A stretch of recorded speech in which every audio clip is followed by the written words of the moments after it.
le mouvement idéal. Alors, ce mouvement, ça va être une éducation dans le corps pour réveiller une respiration, puis deux respirations qui existent dès le début de la vie, par le fait que quand l'enfant va naître et sortir du ventre de maman, il va sortir bouche ouverte pour remplir ses poumons se remplissent, il crie, ça y est, l'enfant est en vie. Cette respiration est visible et elle est appelée secondaire, la deuxième.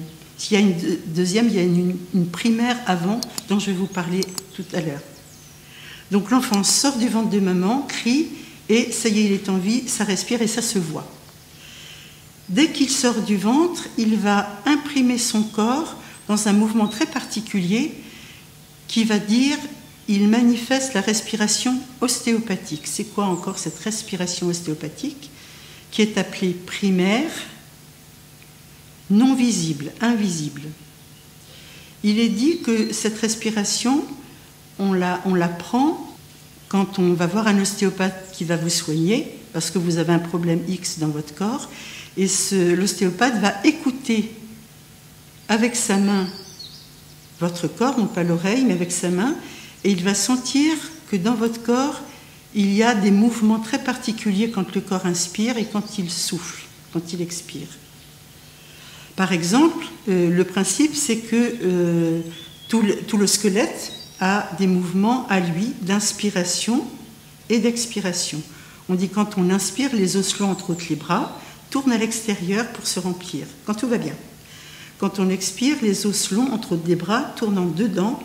On dit essorer la serpillière pour sortir ce qui ne convient plus. Voilà, c'est ce que l'ostéopathe va révéler quand vous allez vous faire soigner par quelqu'un comme lui. Cette respiration est donc non visible et on dit elle remonte à la source d'un problème, c'est-à-dire que vous venez voir un ostéopathe parce que vous êtes fait une entorse du pied, et ben il ne va pas forcément du tout vous soigner votre pied, il va aller voir une histoire à votre cou, parce que 6 mois avant, vous avez eu un accident de voiture, il y a eu une petite luxation là-haut, qu'on appelle cou du lapin, c'est très, très méchant et très dur à soigner, et tant qu'il n'a pas remis ce cou du lapin en respiration ostéopathique, le pied ne se soignera jamais, parce qu'il y a une chaîne d'adaptation.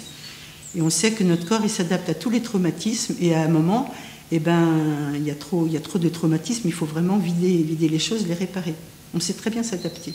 Voilà, donc le mouvement idéal, il va aider à réveiller cette respiration invisible, donc c'est un apprentissage toujours par le centre, qui va réveiller ces fameux mouvements d'inspire et d'expire.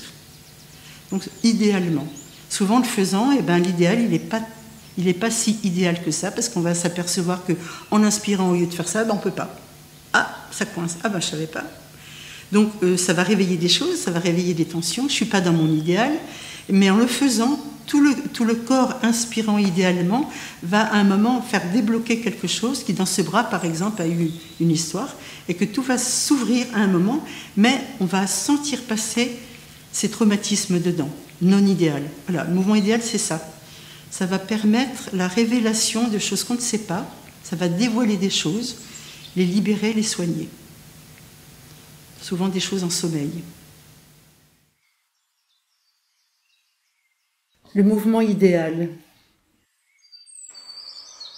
Le sujet est debout dans l'espace de son bassin, les pieds dans les rails, les genoux et l'anus détendus, ainsi que les mâchoires, donnant la présence à son centre.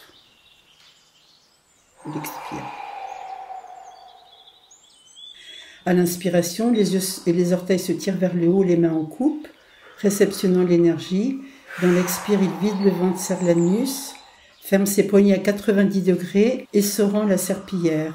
Inspiration, les mains s'appuient dans le ciel par la force des poignets à 90 degrés. À l'expire, les poignets à 90 degrés se tournent dans l'autre sens, en rotation interne, essorant la serpillière, faisant sortir les toxines.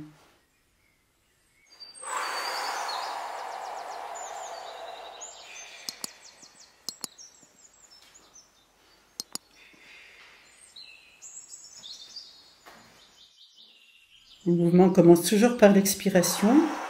Vider les choses, les fixer et les fixer. À l'inspiration, les orteils et les yeux se tirent vers le haut. À l'expiration, il vide son ventre, serre l'anus, envoie le souffle vers le bas. À l'inspiration, la colonne augmente les courbures du serpent et dans l'expiration, gomme le serpent, la colonne s'allonge.